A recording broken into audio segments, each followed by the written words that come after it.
Okay, hear me out. If you haven't read this book yet, you're not starting off 2025 right, because this book kept me up all night. It was my first 5-star read of 2025, and it is the cutest story I've ever read. It's a best friends to lovers, secret identity, experience with non-experience. He was bullied his entire life, so he kind of like retreated into his house and just doesn't do things unless it's necessary, like his dance.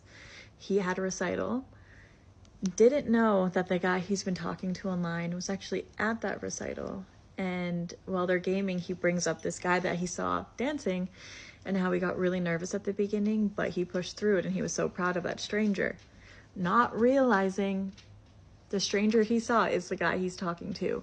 So the dancer puts 2 and 2 together and just immediately he's like, I gotta go, I can't do this. Hangs up, turns his phone off, and is like, well, there goes my only friend.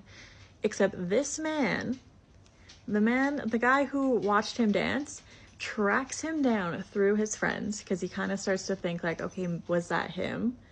It was. And his friends are like, no, this is where he lives. And he bangs on that man's door until he opens it and says, no, we're friends. You are not. No, this isn't happening. And then it just kind of spirals from there, because he starts daring him to do things to kind of like become a little bit more out there and help him get over like his anxiety.